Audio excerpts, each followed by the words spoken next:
Thought I'd give everybody an update what's going on with the state and all the legal stuff. So, I guess it's been 4 years now since Dad and Marianne died suddenly with COVID, and they died about a week apart from each other. So, what happens? My stepsister goes in there and she ransacks the place, and she takes the will, all of Dad's legal documents, and the last couple of years of his journals. And he kept a little daily journal, so she took those as well, trying to exploit it for information. Because her initial plan was not only to take over my father's estate, the 16 acres in Shepherd.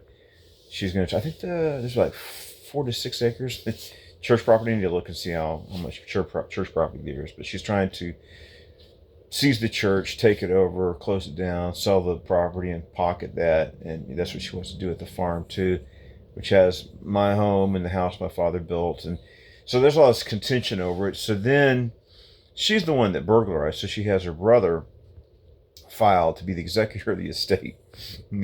So their idea is Dad dies and then everything goes to Marianne because they have the will. They took it. They're not, they install it. They want to prevent the will from being executed.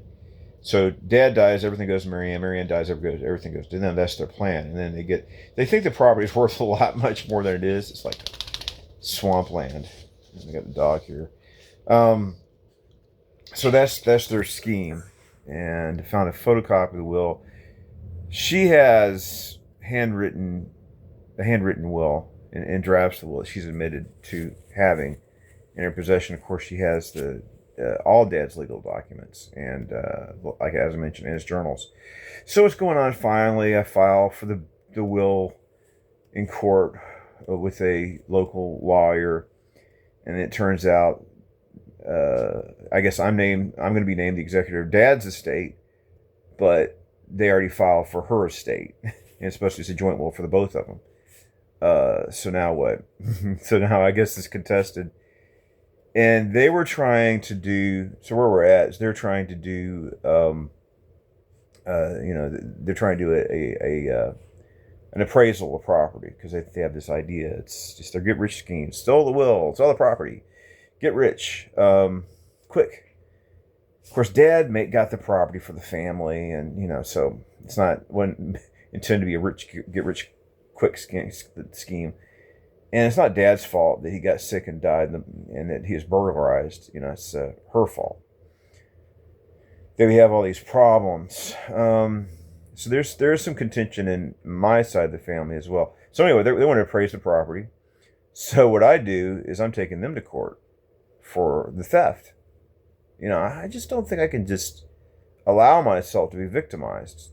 There's no telling what's going to happen in any court. When you want you to court, anything can happen. But I want to get my day in court. It's like, you went there and robbed and plundered and took all these documents. I have, information about what you did, and hold her accountable in court, see what happens. Because I just don't want to get railroaded like this. So the issue is, my uncle is staying on the property, and he's ill. I'll be staying at the property as well. One of my brothers went into my father's bedroom and took just another ransacking. Took the bed out, burned it, trashed the room. So I have to repair that room for the damage that he did to it.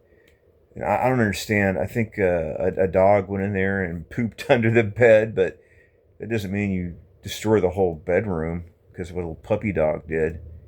But that's what he did. Just destroyed the room, and then there's damage from the storm, which I'm going to try to just do some minor repairs. The thing is, if the judge rules in her favor on all the repairs and maintenance, of course I'm the one paying the property taxes as well. Nobody. When the storm came and trees fell down and we have all this damage, I'm the one that's all the repairs, rebuild. I've done. Nobody has helped me. Nobody.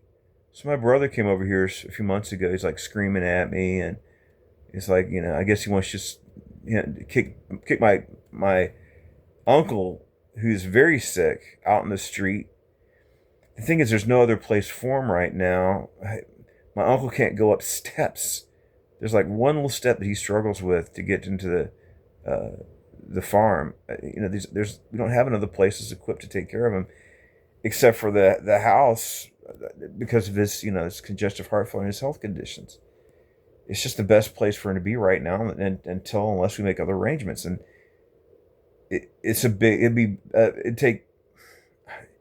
I don't even know if it's a good idea to put him in on the church property somewhere else. Nobody's helped me with Jeff. Nobody helped me when the dam broke and the road was washed out. I repaired the road, all the big trees. I had to take remove all the trees that fell down in the hurricane. Nobody's helped me. Nobody pays for they just want to take. They don't want to give, or not even give. They won't even help. They won't help me cut down trees or clear out a road. Nothing. And they get mad at me. So, it was back in August. I think it was the 23rd. It was the 23rd. And I was finishing up the church service, and one of my brothers comes up, and he's like, he wants my mother's truck. I kind of need a pickup truck to maintain all this, but he wants to take the truck away from me. He pressured her to give him the truck. I don't really care. I mean, if he can have the truck, but it's like, I want you to drive it all the way down, halfway across the state of Texas. It's like, why don't we switch it out right now? I had to bring something over here, so you're going to bring it all over. And it's like, fine, I'll do it when I have the chance. And then he's like, just insults, making all these bizarre accusations against me, some of a sexual nature. And then he starts kicking and beating on my car door. I said, stop it, you're going to damage my car. And he goes, well, it's already got a dent or two in it. And he started trying to bust out the window and attack me through the window. And then he's like, let's fight right now. And I kick your ass. And, what does he want? He's saying that, he said, I want Jeff out of the house. I guess he wants to move in. And I said, well, Jeff's in, he's got health problems. F him. I don't give an F about that. MFer. Just screaming, and I was afraid he's screaming so loud, I was afraid he's going to disturb the neighbors and the police will be called on him. So he's lying to me. It's like, well, why don't we just switch out the truck now? I don't have the dad's car. It's like, well, dad's SUV belongs to the state. It's not your car. If you want to take this truck, you're going to have to return the CRV.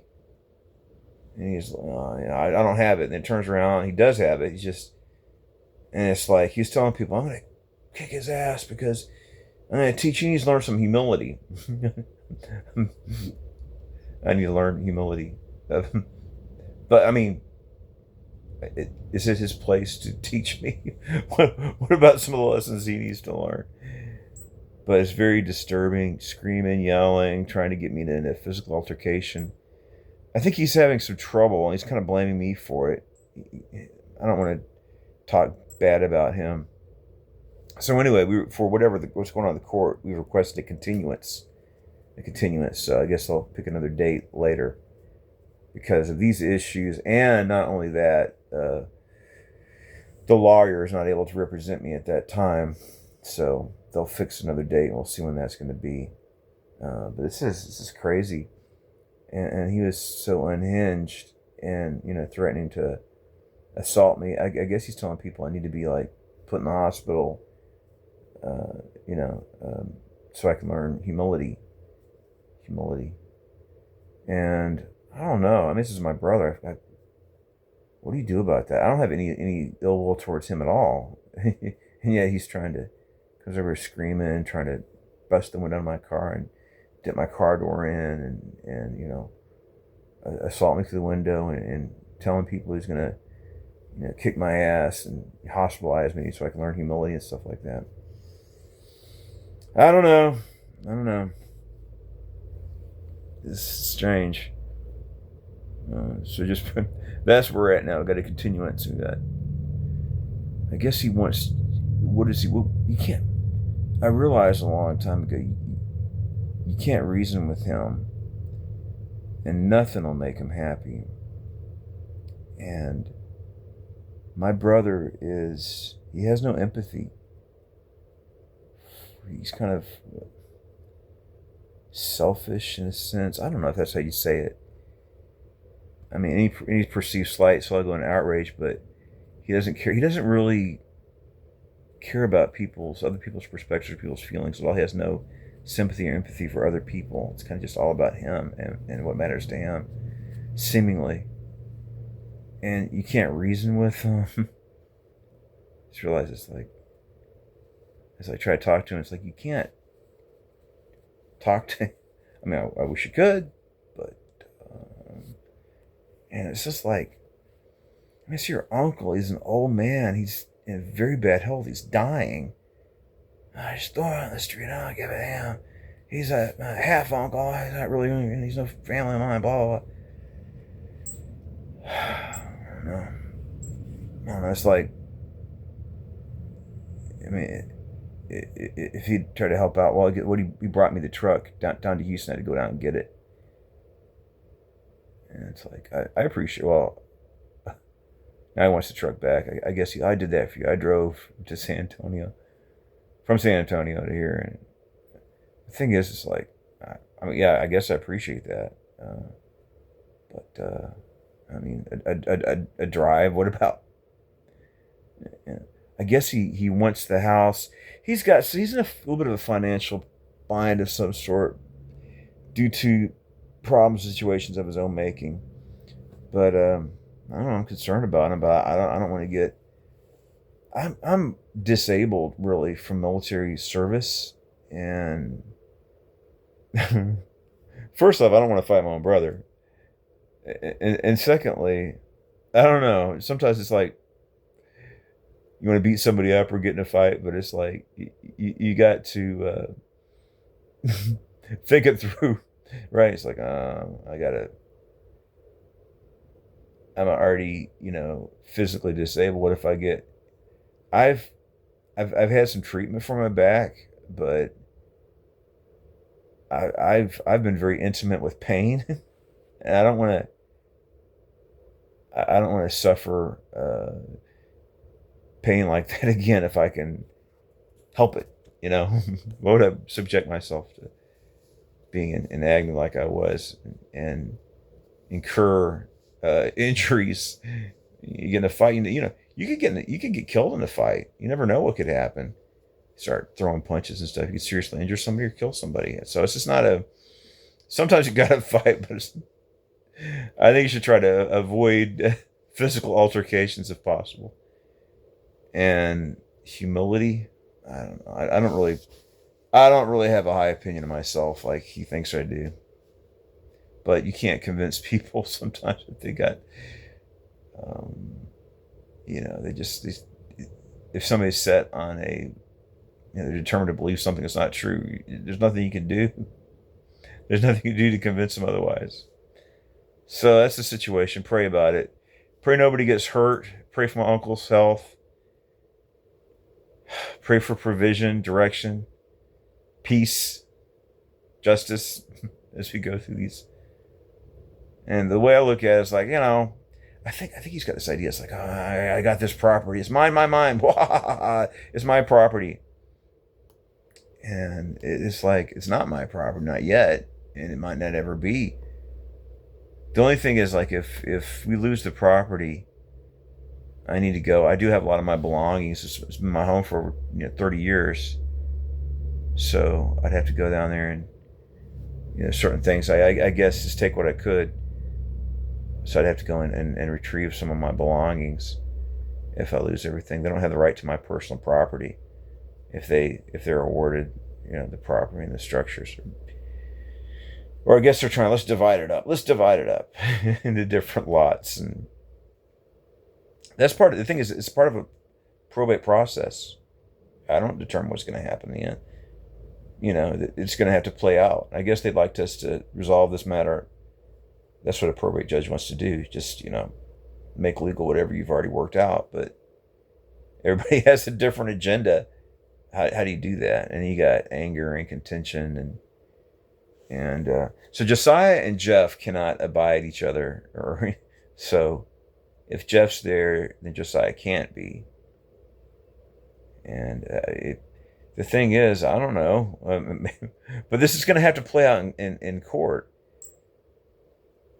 You'd have to, maybe the place will be divided into lots. It's not my determination. All I can try to do is, I don't know, try to keep it together until it's determined. Plus, I gotta safeguard my property. See, that's the thing. If Josiah somehow got the estate, you know, this is the way he is. He's a little spiteful. He'd probably destroy all my property. Well, he'd keep me from getting it. He just like the part of my library is out there. He just take it and burn it out of spite because that's the way he is. So I got to think about that. It's like, if I don't know, I don't have any. I don't want to cut Josiah out of anything. I don't want to harm him in any way. But the fact of the matter is, if somehow Josiah prevails, he will seek my harm. I mean, his behavior is pretty much. I mean, he's trying to bust in my window, cave in my car door. I mean, he's trying to physically harm me. So he'd probably try to harm me other ways, wouldn't he? Is that a stretch of the imagination? So anyway, that's what's going on, and hopefully we'll have a good. The way I see things playing out, I don't think that it's probably gonna be early next year, in the mid-year, before everything's settled. So whatever happens, and hopefully it'll be a fair and equitable outcome. So please pray about the situation. Pray nobody gets hurt. So thank you and God bless you.